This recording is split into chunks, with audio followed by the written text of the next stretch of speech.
Good evening, Sir Derek. It is Monday evening. We are finished with the July 4th holidays. We've had fireworks. We've had real fireworks. We've had fake fireworks. We've had motorsports fireworks.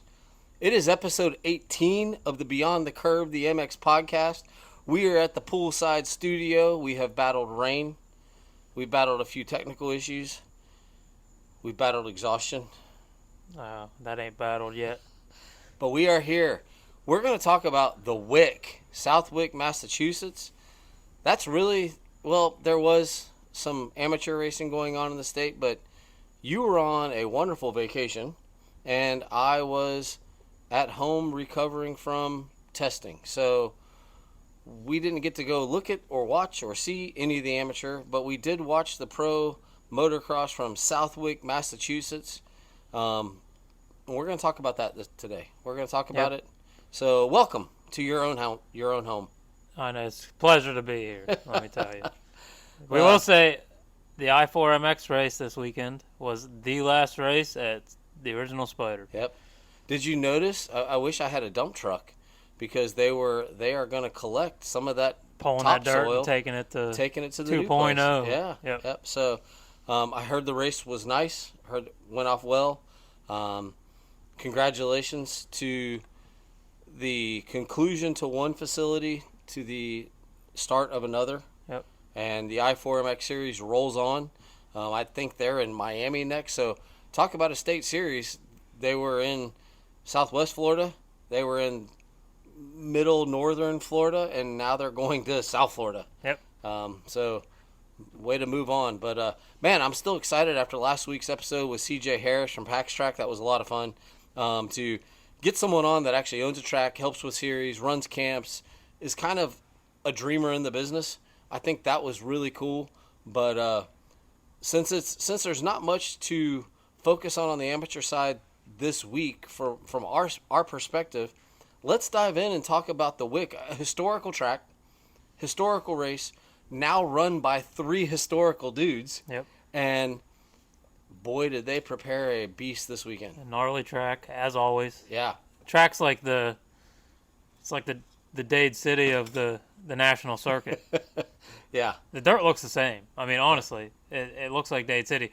And you get James Stewart on there was saying how R.J. Hampshire was a Dade City boy, and I mean, they thought he would do well, which he did. Yeah. But it's cool to see the resemblance of everything.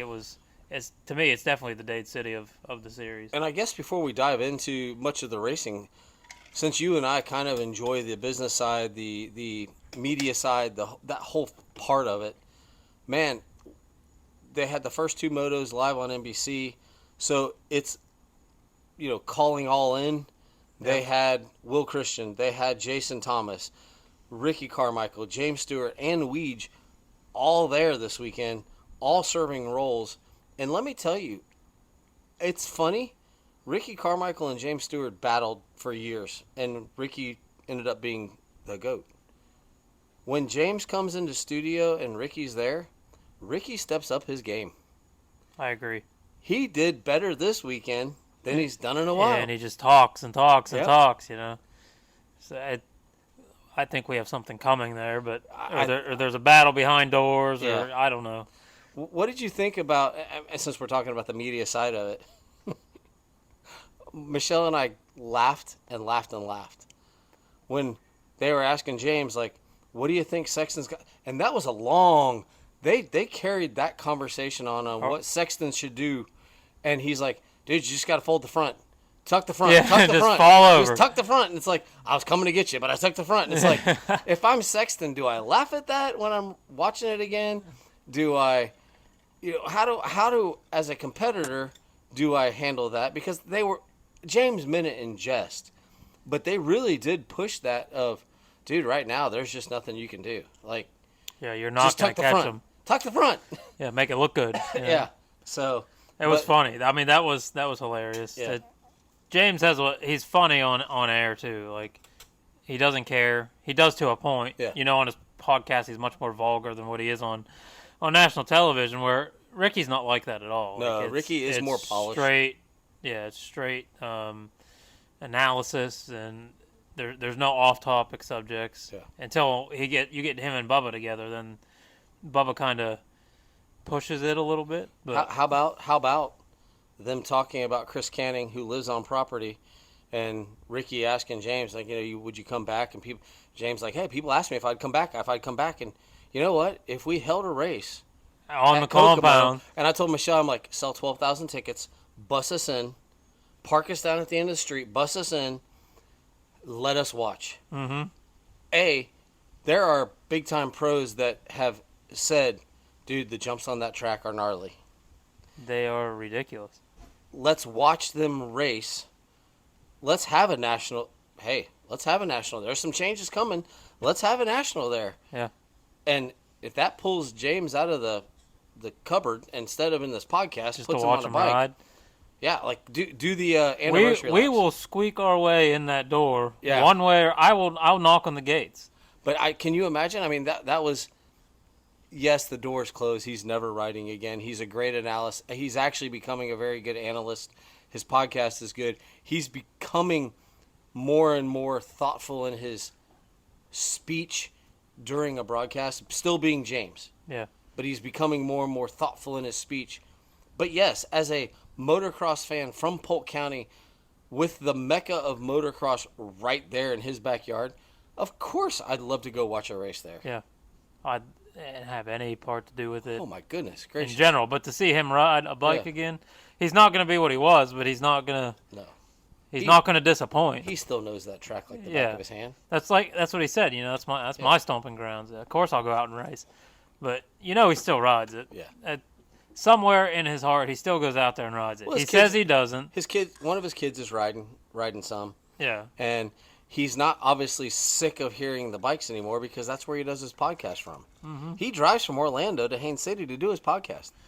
I think he was just so burnt out of it, like a lot of the riders are anymore, that we lost Bubba for how long, and now he's finally getting back into. His kids are riding Stasics, and they're riding, they're on the PWs, and it's kind of the same thing for me. Like, I was out of it for a while, and I tried to steer myself as far away from dirt bikes as I could.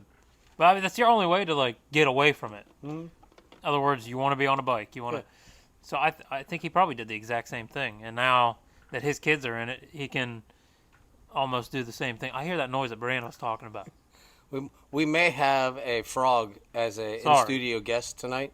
We're not sure. We are outside on the pool deck, so we may have a tree frog visiting us. We're not sure. That's fine. But yeah, I think it's the same concept where now that his kids are in it, he's much more into it. And it's funny how these facilities, they evoke so much emotion.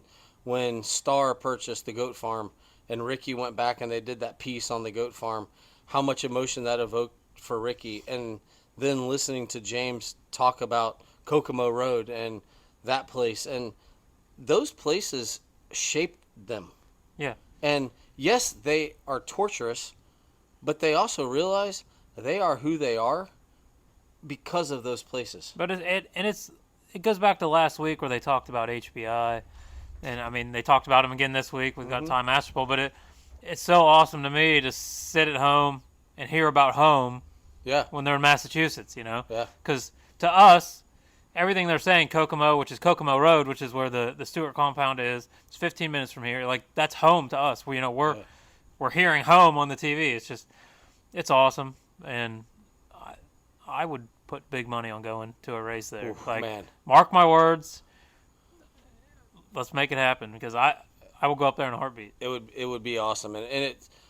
I'm guessing it would never happen, but some sort of invitational type race on that facility would be spectacular, and it would just be, because it is, if you've ever seen videos, and actually on one of the motocross games, the compound's on there. MX versus ATV Live.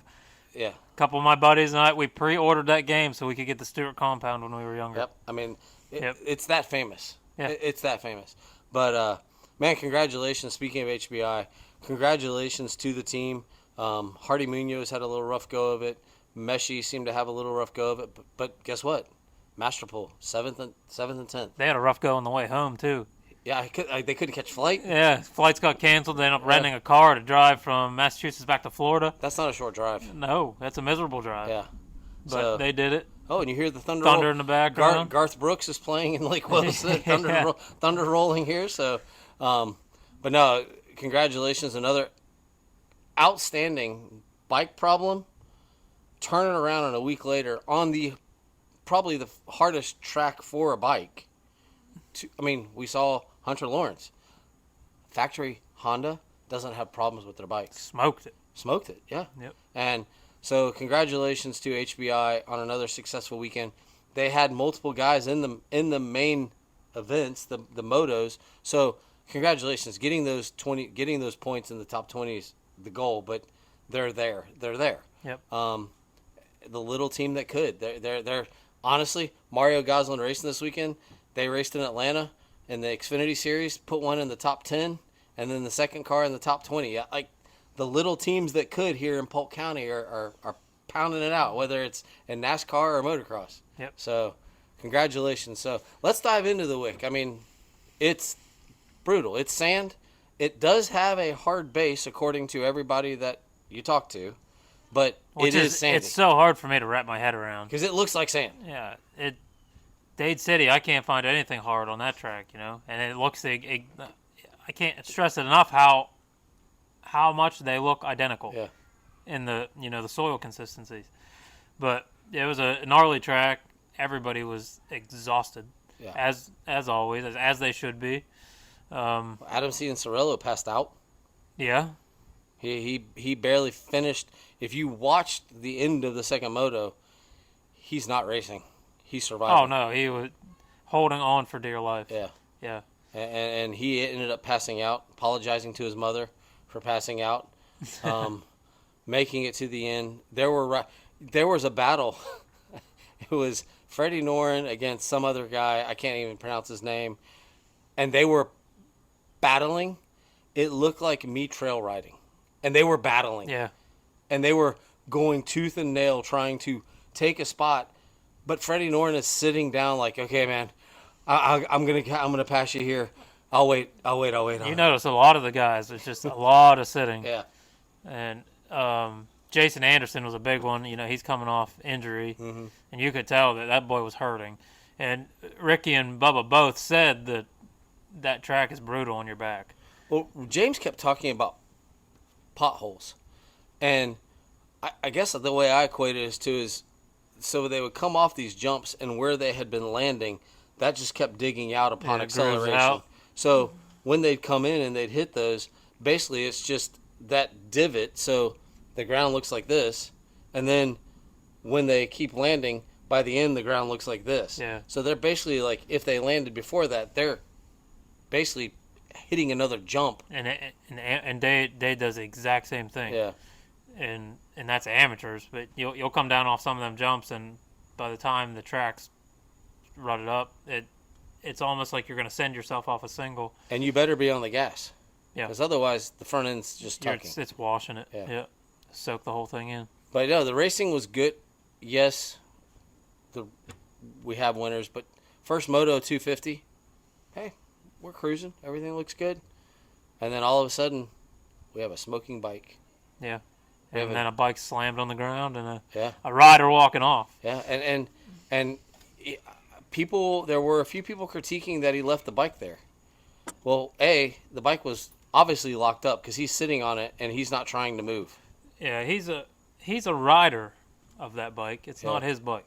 But I was curious, was the Showa technician the closest person? Or was it a shock issue? Because the Showa technician is the first person to grab that bike. I don't think shocks had anything to do with it. He smoked that motor. Smoked the engine? Yeah. Because they swapped the motors in between. Yeah. So I'm guessing he was just the first one there, which Showa suspension on that thing that is part of the team. Yeah. First one to grab it. He was irritated. And I don't blame him at all. He had a rough week last week. Lucky he's even here this week, and then something way out of his control happens, which is racing. But you can understand the frustration when he knows the points are going down the drain. Yeah. And some 17-year-old punk, and I mean that I don't mean that truthfully, it's tongue in my cheek. 17-year-old Punk now has the points lead, Yeah. and he's America's favorite. And here we go. Yeah. And Hunter's just angry. Yeah. He should be. He's like I said, he's lucky that he was there to begin with. Yeah. So, but when you're competing at that level, you're just the slightest things. It's a paycheck. I mean, it's all paycheck. Yeah. So it's just like going to work and you're not going to get paid. I mean, he's getting paid regardless, but there's no bonus for him. Exactly. And him finishing 25th does not add to his bank account. No. So, and I actually, not going to lie, yes, congratulations to Vial. I looked at Michelle when we were watching the first moto, and I'm like, dude, Vial's going to smoke these guys. It's a sand track. He's a 2-time world champion. The MXGP series, they race on multiple sand tracks. Yeah. He lived in Belgium and practiced on. He's going to smoke these guys. And yes, he won. He didn't smoke these guys. No. He did good. Yeah. I mean, he's been riding well, but that was probably his best performance. I did expect him to go out there and just destroy them. I thought so too. Well, I knew Hunter wasn't going to come out. I thought maybe he'd get the win, but I didn't figure he would dominate because he's hurt, and a wrist injury just kills you, especially on that track. Anybody with any kind of injury on that track is not going to perform. It's just going to be exacerbated. And here, do this. If you feel good, when you go to the beach and the waves come in and there's that hard packed sand that you can run on, that's not the sand I want you to go. I want you to go up to that white fluffy stuff, and I want you to just go run in that and see how it feels. That's what they were racing on. Pretty much. And if you think about when you're running and you step and your ankle kind of gives a little bit. Now imagine that doing 30 miles per hour down a hill or up a hill into, as James said, potholes. Put a kid in a wagon and pull them through it. Yeah. Like, that's what the bike's trying to do. Yeah. It doesn't. And you see the rear wheel just spin. And when you're racing something like that, like, it's a perfect center of gravity, or that one, you're going to wash out the front end, or two, you're going to put too much acceleration, you can't hold on to it. Yeah. And the bike's just going to spin. There's no happy medium on any kind of track like that. It's literally everything has to be perfect, and you can see it eat guys up, and it destroys their bodies, destroys their any kind of physical ability that they have. It just breaks it down, Well, if you minute after minute. If you looked at all of them, except for the guy in first, everybody else was dirty because that sand, much like beach sand, it just attaches to you. Yeah. Number plates, goggles, chest protectors, body. It's just so at the end of the moto, it's unlike a normal race where you get dirty, but you have clods of stuff that hit you and fall off. Yeah. This fine material just sticks on you, so you may weigh 7, 8 pounds, 10 pounds more, 15 pounds more, which only adds to the load you're already trying to pull through the sand. And I thought the cool thing about this weekend was we saw this familiar faces up front, but we saw them pushing and going through changes more frequently than we have in other races. And, I mean, Joe Shimoda. Yeah. Hampshire was consistent. Ripped his goggles off as normal. Again, he actually stated he loves taking his goggles off. Yeah. I will say, like, coming from up north and riding in the mud, it does suck. If you're up front, it's fantastic. Like, you get that air flowing, it's amazing. But if you're behind anybody, it's terrible. And he's I don't never know. in front. I don't know how he has any eyeballs No. left because he sits and eats roots. Like, you can't make a pass behind somebody without goggles. No. Because, I mean, you're looking down the whole time. Even at that, you're still getting stuff in your eyes. So I don't know how he does it, especially at that level where the roost is out of control. And because they're all running the paddle. Yeah. So not only, speaking of the evolution of this new paddle tire, we've had paddle tires. This one is as close to a going to the dunes and riding in a paddle tire. So that thing's just eating the whole time. Dunlop MX-14. It's just digging. They're gnarly. Pirelli has a good one. The Pirelli's on my bike, and that's what I rode with at PAX, and that tire eats. Yeah. And it throws. When we were up there, I roosted the hell out of Kevin. I wasn't even thinking about it. I put that new tire on. It's just It just but eats. those tires eat. Yeah. And they throw. It's take a scoop, take your hand, scoop it up on the beach, and just go back with Yeah. it. That's what that tire's doing. It's crazy. But the 250 class, they are putting on a show. They are. I think they also showed. If you looked at the 250 class and you looked at the 450 class, the 250 class was like, we're gonna ride this track. We're gonna abuse this track. The 450 class, they're like, we're gonna ride this track. We're gonna finesse the heck out of this track. Yeah. And the 250 guys are like, Sand, full sand. Vial does a little bit. He jumps and bumps and hops around. But the Americans, Deegan, even Shimoda's more of like Shimoda wasn't bouncing around a lot. He was plowing through. Yeah. Deegan, Cooper Webb, Cooper Webb. Justin Cooper, sorry. Justin Cooper. We can get to that. Those guys, they're just like, let me see how hard I can hit this and I'll get through it. So really enjoyed seeing the comparison of the 250 guys versus the 450 well, guys. Like Jet and Sexton would hop, Mm-hmm. hop breaking bumps and hop the little tiny whoop sections. That Yeah. that little bit saves so much energy, with the energy that they didn't have to begin with. Yeah. And You don't see Jet Lawrence come off the track tired. not like that. No. And he worked. Yeah. Like I think they did an interview with him or something about. I think it was Will did an interview, and asked how much has he been giving, and Yeah. he said at his first race maybe 95, which I don't think. Maybe he's That's being coming nice. out of his mouth. Yeah, but maybe he's being polite. But he's so smooth, it's hard to tell. Yeah. But like this race, he was giving it. He was way out front. He didn't even have to give it, but the track's so demanding that. And we're talking more about the 250s because the 450s, okay, here you go. Moto 1. Sexton got the whole shot. Before they got to the second corner, Jet passes had him. Moto 2. Ferrandis gets the whole shot. Before they get to the second corner, Jet has him. Now, there was some good racing in the back of the pack. But that's not the story. The story is everybody keeps talking about how hard is he going? How hard is he going? How hard is he going? Well, Ricky asked James about thinking rider versus. So I looked at Michelle, and when they finished this thought, I said, did they just call him dumb? Because he doesn't think. And I'm thinking, he thinks. He thinks. And they clarified it later. But To me, he's a very thoughtful rider. Like, yeah. to be that in tune with everything you're doing and to be that clean and that precise, that takes a lot of thought process coming from somebody who does, He's 19 years old. Yeah. So, sure, his brain's not matured by any means, Yeah. but it's more mature than half the other guys out there who are just, full send. Yeah. But his raw talent is enough to, I mean, it helps, I guess, but you can't do it dumbly. I mean, we can take Deegan, for instance, who is a full send kid. Like, He is a full on. You Yeah. hear the just send bike, it. Yeah, hitting off the rev limiter. And, Like, but you can also tell like how hard he's going versus Jet, who can think out a section more thoroughly.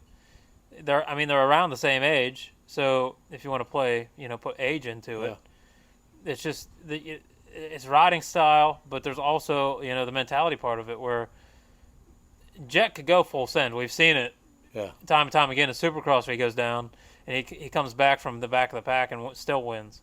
But he's still very thoughtful in the decisions that he makes. There is times where you can tell that he's not thinking, or the teenager comes out and he makes stupid decisions, and he might not go down, but he damn near takes himself or half a pack with him. I still want to see him come from fifth. Like, can he come from fifth? And I think he can. I say that almost as a oxymoronic question. I think he can, but I want to see him because, like, this weekend he started second. I mean, he even got a bad start, stopped, pivoted, turned right, still came out second. Yeah. Can he pull a Hunter? I mean, and pulled and was leading. Then all of a sudden it's a 2-second lead. Both motos, 2-second lead. Oh, they're closing in. And then all of a sudden it's a 6-second lead. He wins the first moto by 9 seconds. He wins the second moto by 15 seconds. And there's a great race going on behind him. Well, actually, no. After second place, there's a great race going on. Yeah. There are two guys who own 450 motocross. That's why we're talking about 250s, because the racing going on in 450s is happening from third on back. There's going to be a race this season, where he's going to go down. Like, Jet's going to go down at some point. Yeah. There's no rider. I mean, look at Tomac. He can ride almost every race clean, but there's going to be a point where you go down. Yeah. So, but he's always so far ahead that I don't know that we're even going to get to see that, because unless he goes down enough where he can't get the bike started right away, or, if he stalls it, that takes 15 seconds. Yeah. That's what do you have?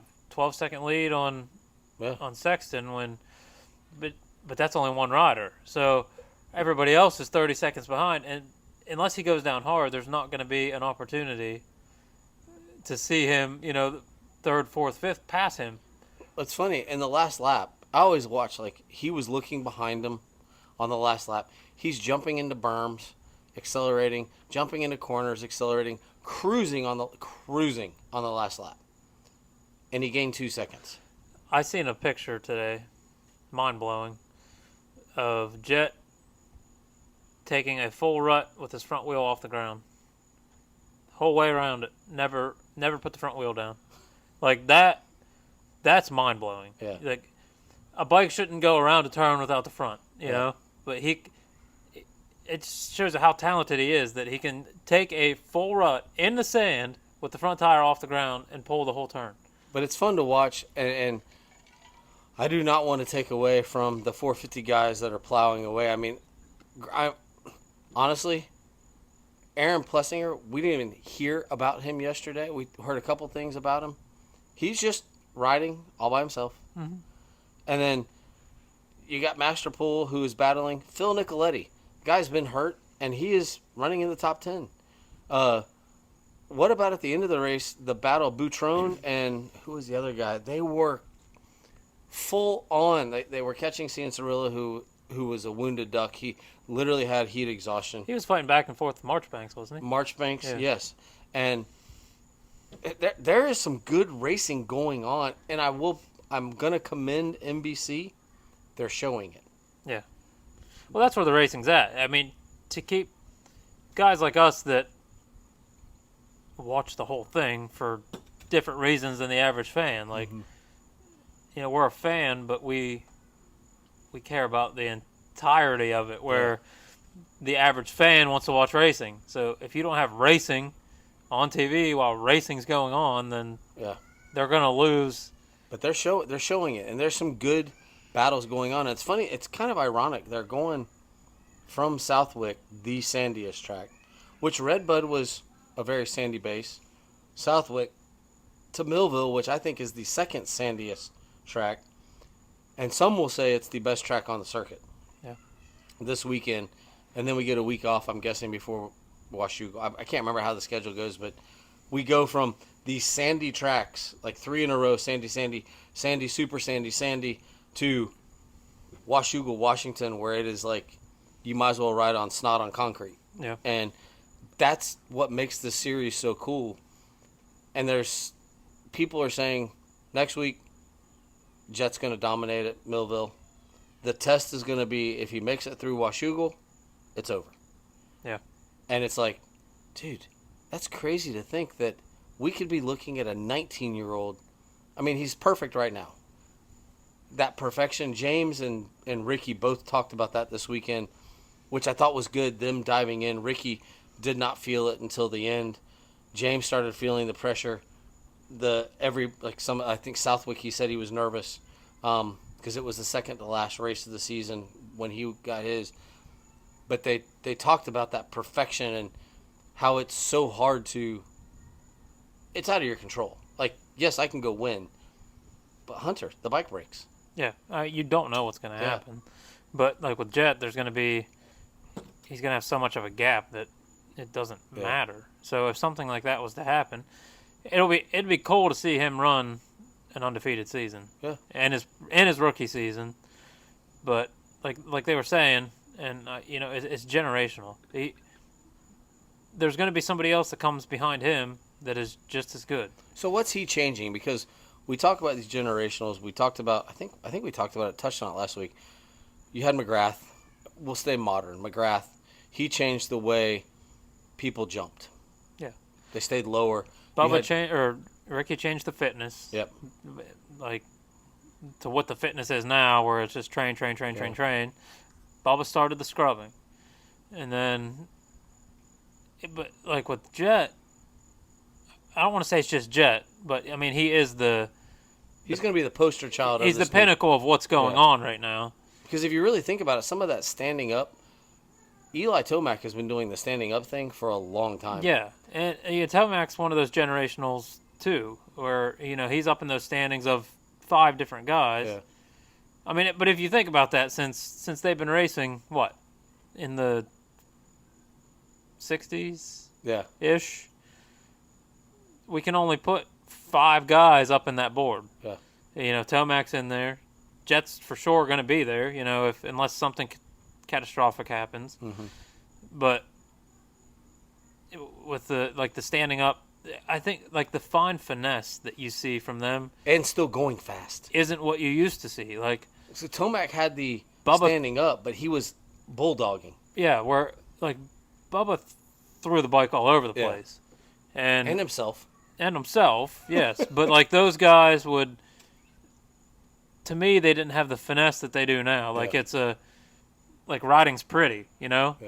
Back then, riding was like, just full send that thing, like a Deegan. Ricky Carmichael was not pretty on a bike. No, and hanging off the back, handlebars on the tank, And he's all over the place. Yeah. Where like you see Jet and Sexton and Jet look a lot alike on the bike, like a lot. Sexton is a. But they're both bigger guys. I think people don't realize how big Sexton actually is. So is Jet. He's a big boy. They're big boys.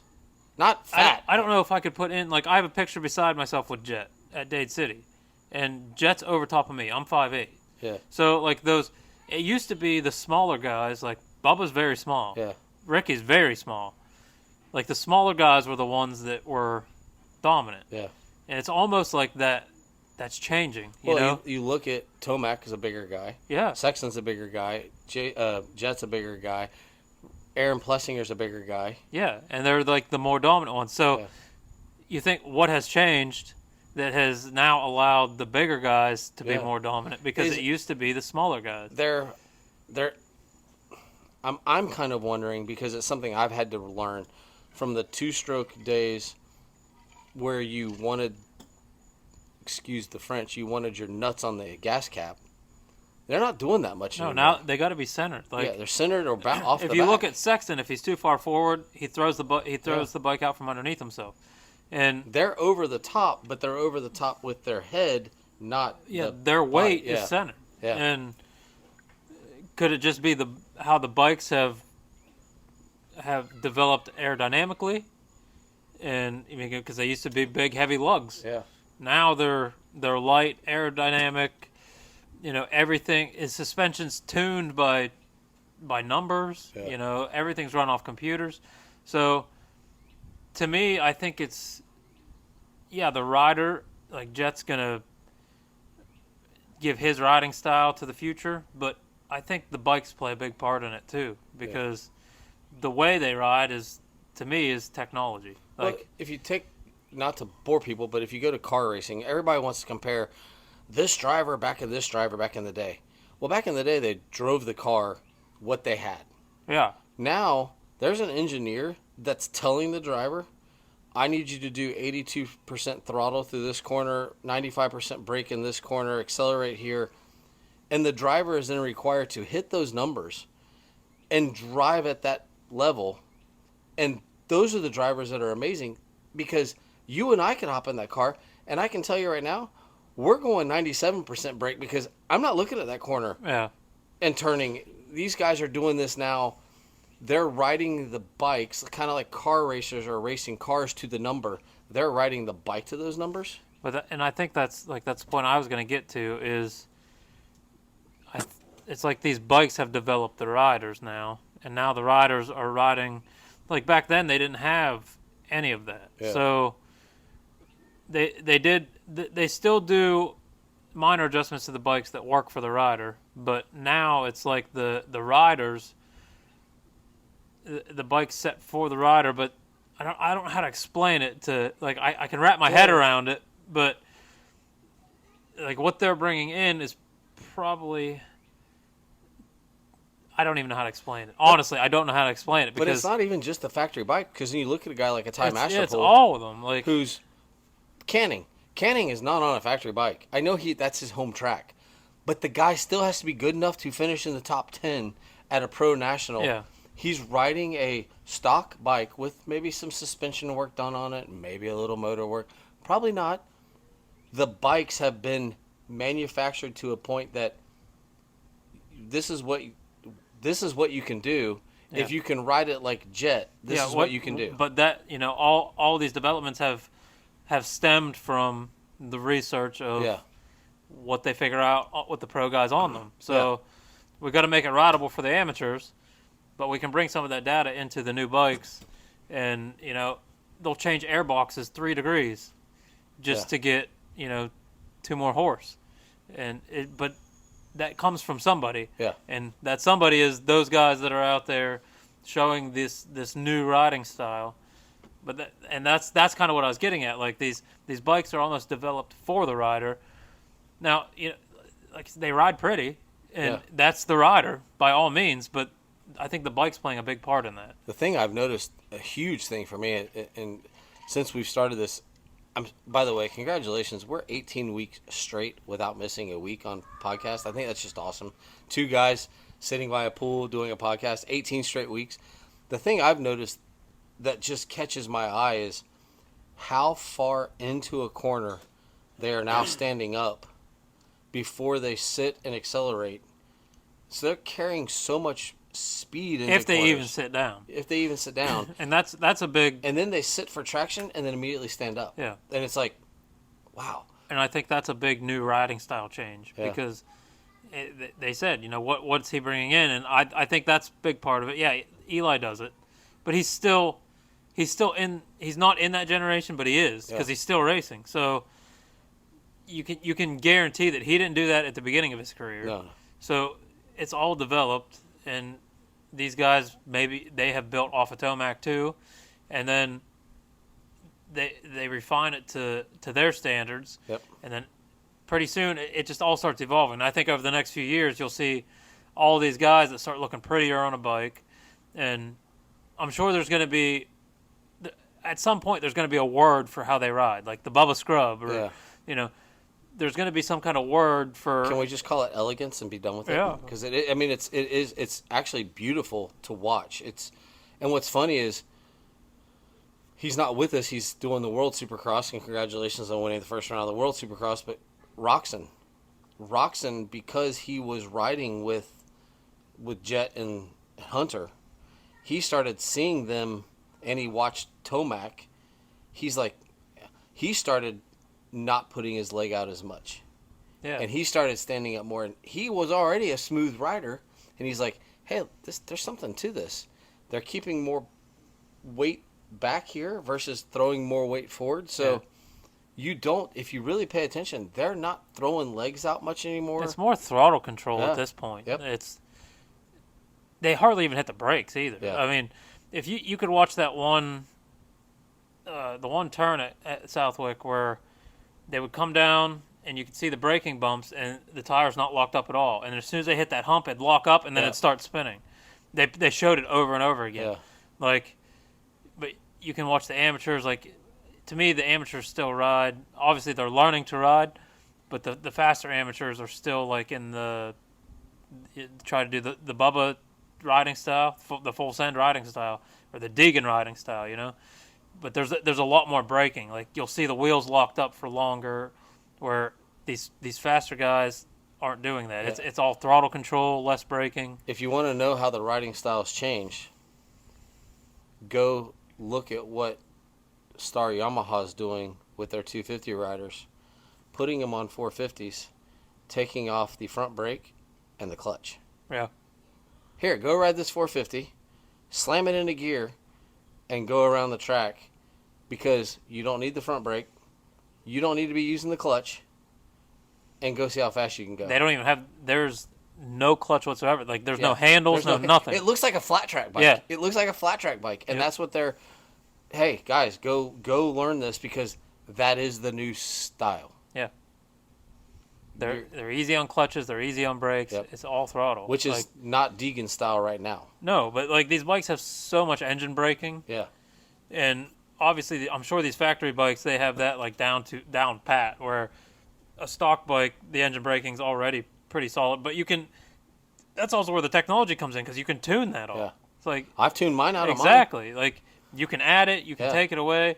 So it's going back to the bike, like it's like the bike's suited for the rider at this point, like down to engine braking. Like if you can change an ECU, to the style that you ride, then you're going to create much smoother, a whole different riding style. And speaking of, since we're talking about smoothness and aggressiveness, I want to give a shout out to Deegan because early on this season, he was acting like an ass bag. Cross jumping, blocking. Yeah. Since that first race of the season, there's been none of that. And I don't know who got in his head. I don't know who talked to him. I don't know if they were like, "Hey man, you can be Deegan. You can't do that," because he has not done that since. I think the being professional now for 17 Supercross races. Well, I guess he wasn't in all of them. Yeah. Close. I think the professionalism is now setting in. He's got a status to uphold that isn't just this famous daddy's, famous FMX rider, blah, blah, blah. He's now Hayden, not the Deegans. Yeah. And maybe maturity setting in a little bit quicker than everybody anticipated. And that's good. But it needed to happen because in Supercross, he the way he rode was sometimes out of control. Yeah. And he did it the first moto at Paula. I mean, it was, dude, you're going to hurt somebody. He's trying to make a statement. And I guarantee there was some kind of outside. Yeah. Somebody said something. But he listened. Yeah. Like, that's maturity to me. So I do think the maturity played a big part in that. And then, like, to go somewhere in this sport, you can't act the way he was acting. So it doesn't matter how fast you are. Real quick, shout out to Shimoda. A great weekend. I don't know. It's very strange to me that a kid from Japan, and if you know anything about Japanese riding, they don't ride on sand. Their tracks are wet most of the time. It's rainy. It's nasty. That is not. And he does so well at Southwick. Yeah. Great job on the moto win. And then congratulations to Tom Vial for living up to the hype that we kind of all thought was going to happen in motocross. But by the way, can we give a quick? I mean. Hi there, I'm a straight male.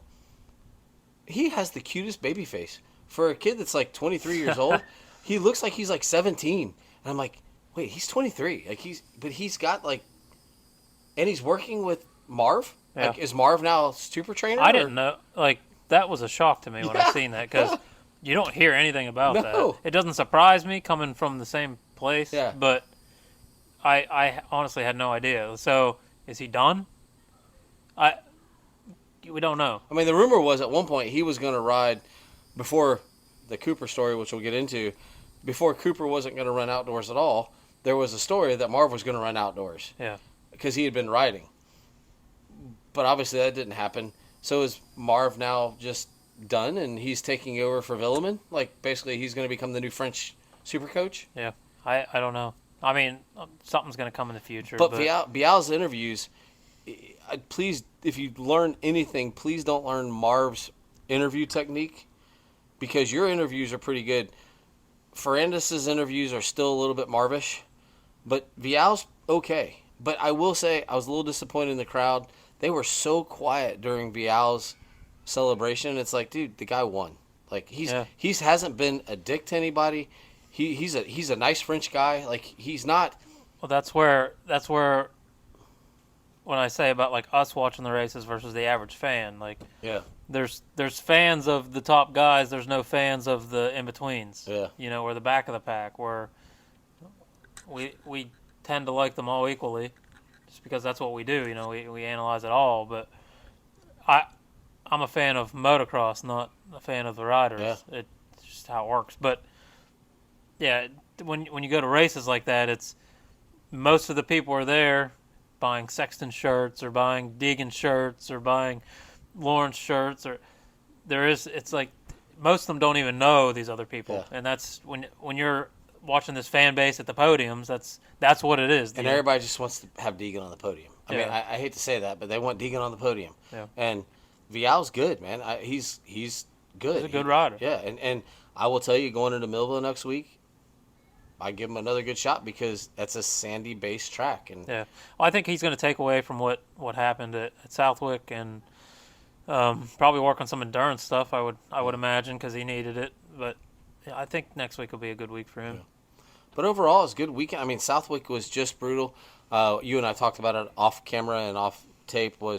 They did a very nice segment with Brian Johnson, John Dowd, and Doug Henry on their resurrection and taking over of Southwick, Yeah. and what that track means to the Northeast, and that they want it to be a tough test. They want guys to leave and go, whew, man, we were at Southwick. Yeah. And I think they got it this weekend. They most definitely. Yeah. They change up a few sections in the slightest way, that when it breaks down, it gets more gnarly than what it already was. So, Yeah, so they do a good job at holding their own. Yeah. In the endurance world. I don't think this race. I think it's kind of like the Monaco of Formula One, where even if it doesn't fit in the environment normally of what they're trying to accomplish with motocross, they're gonna. We got a kid. We have a guest. What's up, buddy?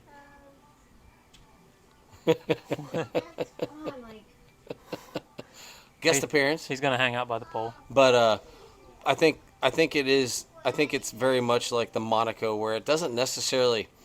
It's in a town. It doesn't really fit in the it's a tight fit. It's a tough place, but because of the style of track, it's gonna have to be there.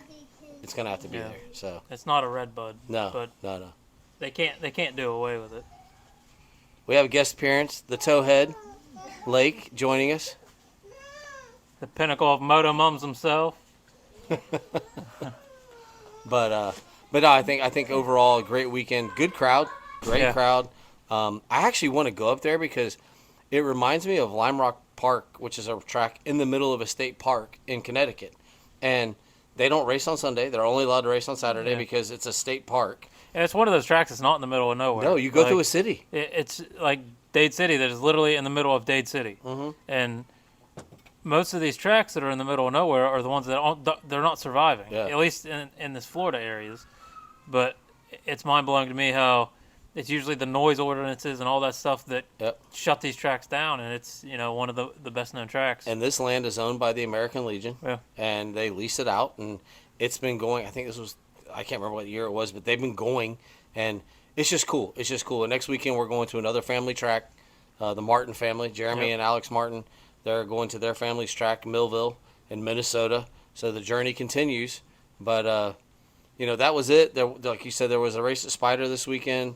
I don't know if the Florida MX Series had a race this past weekend or if they were off. But obviously it's summertime, so there's people on boats. There's people on vacation. There's people doing family trips. So the racing is kind of hit and miss for the Florida folk. Plus, it's 95 degrees. It's hot. It's hot here. I think we hit the heat index at 115 at one point this past week. It's just hot. It's brutal for racing in general. But while we're talking about like Tom Vial, the KTM team, and Cooper Webb separating. Yes. I think you could tell that KTM wasn't happy. No. In their interview about it, yes. And there was a lot that they didn't want to talk about. Yes. So I'm gonna guess that wasn't a mutual separation. Yeah. But it happened. But now we got Tomac coming back. Is he really coming back? I've seen the reports. There hasn't been any big headlines, but they said he's in everything that I see. He's in for Supercross. Supercross only. Yeah. Which do you blame him? No. I mean, Supercross is everybody wants a stadium race. It's the hype of everything. It's the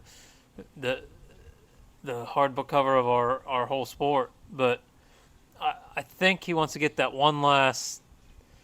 You know, he's not complete because last season he should have had it, but to me, it would be hard to leave that. Like, but there's no guarantee he wins. I mean, no, Chase there's Sexton, not. But Cooper Webb, I'm not saying he's gonna take a title or anything. But just to finish the season. if I was pro and I was racing Supercross, like it would be hard to leave. Yeah, you're traveling all the time. You have a family now, but it'd be hard to leave that scene because it's so like exhilarating and uplifting because all the fans all inside a tight stadium and you just watch all the videos like how exciting and being there. Yeah. So maybe he just wants one more of that, or maybe he's going to keep going. I don't know. Maybe he wants to break all the records. It's hard to tell, but if he is coming back, which I do believe he probably is, it's exciting. So it puts a kink in things because if he comes back and Cooper Webb goes there, now all of a sudden you have two very respectful. Are they going to racers. have two 450 riders of that nature, though? Oh, yes.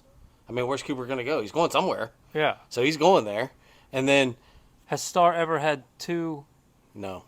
They've never had two big 450 guys. No. Ever. But then Ferrandis is out. Justin Cooper must be thinking, well, what the hell am I supposed to do? Because they're not going to have three 450s. No.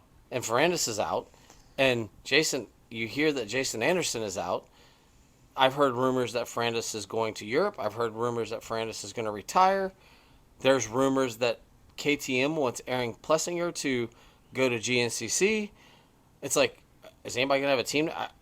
I've heard rumors that Hunter and Jet are going to both be on 450s for Supercross because Sexton's going to KTM. And like, okay, well, we know that Bam Bam's got gas. We know that there's Craig and Mookie at Husqvarna. Beta they're going to have a weak team, but they're going to have a presence next year. That's going to be interesting to see how they progress. Yeah. Honda's going to have Jet and whom? Still waiting for the Triumphs to come out. I have a friend that says they don't exist. It's all a figment of our imagination. They don't exist because we've not seen one. Yes, we saw a leaked video that looked like it was shot from a 1987 Betacam, but he's like, dude, this is the best hidden motorcycle ever. It's very true. I mean, I have talked to J.H. Leal, who is part of the Ricky Carmichael Triumph team, that can kind of confirm. They can't. None of them can actually say it's going to happen. So God only knows. But the 450s like next year. It's like, so you have Yamaha. Well, we don't know. But Cooper's going there. Okay, well, who rides with Cooper? Well, Ferrandis can't seem to make it through Supercross. Yeah, Supercross is not Ferrandis' thing. And who are they going to put on the bike? Justin Cooper's like, well, I proved I can ride, but are they going to? They're not going to have three. Honda, we don't know. KTM, we know that Sexton, we don't know. But we think Sexton's going there. Who rides with Sexton? Is it Plessinger? It's going to be like every other year where a month or two beforehand, It's all going to drop, and half of it is not going to be a surprise. Some of it's going to be like, where did that come from? I did hear, though, because I'm a big fan. I'm actually not a big fan. I'm a big fan of what Sexton does. I think his program, for what he does, people complain because he goes to different tracks, and the guy actually has his own moto van, and he rides at different places. People are like, oh man, he needs some consistency. I have heard that his contract with KTM, he does not have to go to the Baker's factory. Interesting. Because he doesn't need to. He's got his fitness. He's got his. Obviously, every rider has to have their own thing. Like, not according to KTM and Husqvarna. I know, but I know, and that's what I'm getting at. But how successful is KTM being? Yeah. Where these other riders, like the Lawrences, have a routine with HRC, but they express how well that works for them and how happy they are there. Mm-hmm. Where guys that have been through the Baker's factory and had Alden Baker training them say like how burnt out that they get. Yeah. Like it doesn't work for them. So if you got Sexton who is as good as he is and it's working, he's not going there. yeah, let these guys do their thing. Like if they can prove that they're that good, then they don't need that. Yeah. Like Alden Baker's not for everybody. Like he's hardcore. I think I would enjoy him because I like that direction. Yeah, and he's got his way of teaching, which stemmed from Ricky Carmichael. Yeah. Is a different type. Like you can't. Not everything works for everybody. It's like that with everything. So I don't know why they push where you got to do this, you got to do that when you don't. You're exhausting these guys that then can't race on Saturdays. So you spend all week beating them down into the ground. So come Saturday, they just want to sleep. Yeah. But I mean, we're kind of getting off course with it. But that's all right. But that's what I'm interested. I'm interested in that side of it. On a completely similar note, for years, there's been some in the media that said that Faulkner needed to make a change. There's nothing wrong with Robbie Raynard, but sometimes you just need a change. Have you seen the videos, who he's working with? Faulkner? Yeah. Ryan Hughes. Oh, yeah, I did see that. I'm like, you don't hear okay. anymore. The only thing you hear about Faulkner is injuries. So yeah, but he's been working with Ryan Hughes. Yeah, and I'm like, well, that's an interesting. It's a change. That's a change. He needs something because whatever he was doing doesn't work. He'll be doing green smoothies and hot yoga and if it works, then it works. Like you've got to find your thing. So I could not work out every day. Like we work out here in 100 degrees outside all week long. So during the weekend, you're exhausted. Just how it works. So if some guys, their body literally cannot handle training 24/7 during the week, and then you're asking, these trainers are asking themselves, well, why aren't they performing on the weekend? You ever think maybe it's you? Like they're not eating right. I'm pretty sure most of these guys look at their bodies. Most of them are eating maybe too good. Yeah, maybe too good.